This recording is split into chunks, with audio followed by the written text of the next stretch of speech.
రిషితేశ్వరి ఆత్మహత్య కేసులో నిందితులకు ఊరట లభించింది. కేసును గుంటూరు కోర్టు కొట్టేసింది. 2015 జూలై 14న నాగార్జున యూనివర్సిటీలో రిషితేశ్వరి ఆత్మహత్య చేసుకుంది.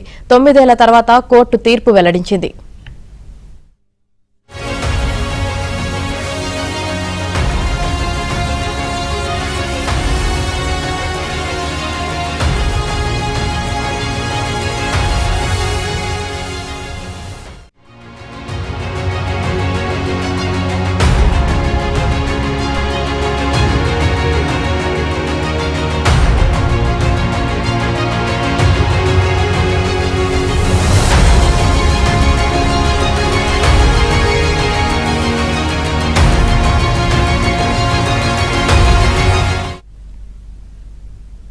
రిషితేశ్వరి ఆత్మహత్య కేసులో నిందితులకు ఊరట లభించింది. కేసును గుంటూరు కోర్టు కొట్టేసింది.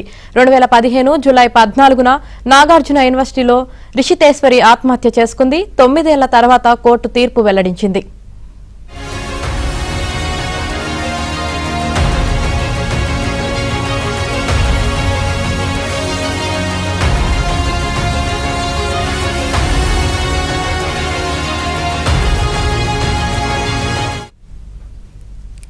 రిషితేశ్వరి ఆత్మహత్య కేసులో నిందితులకు ఊరట లభించింది. దీనికి సంబంధించి పూర్తి సమాచారం మా ప్రతినిధి సాంబశివరావు అందిస్తారు. సాంబశివరావు, దాదాపు 9 ఏళ్ల తర్వాత ఆచార్య నాగార్జున యూనివర్సిటీకి చెందిన ఆర్కిటెక్ట్ విద్యార్థిని రిషితేశ్వరి ఆత్మహత్యకు సంబంధించిన కేసులో గుంటూరు జిల్లా న్యాయస్థానం తుది తీర్పు వెలువరించింది. ఇప్పటికే ఈ కేసుకు సంబంధించి ఆరోపణలు ఎదుర్కొన్న 9 నిందితులకు ఊరట లభించే విధంగా ఈ కేసును న్యాయస్థానం కొట్టివేసిన పరిస్థితి అయితే ఉంది. 2015లో ఆచార్య నాగార్జున యూనివర్సిటీలో ఆర్కిటెక్ట్ విద్యార్థి రిషితేశ్వరి ఆత్మహత్య చేసుకోగా అప్పుడు ఆమె ఇచ్చిన సూసైడ్ లేఖ ఆధారంగా 9 నిందితులను కూడా 9 విద్యార్థులు నిందితులుగా చేసి కేసు నమోదు చేసిన ఘటన అయితే ఉంది. ఇప్పుడు ఆ కేసు 9 ఏళ్ల విచారణ అనంతరం కూడా ఆ 9కి ఎవరు కూడా సంబంధం లేదని కూడా ఈ రోజు కోర్టు కేసును అయితే కొట్టివేసిన నేపథ్యంలో 9 నిందితులకు ఊరట లభించినట్లు అవుతుంది.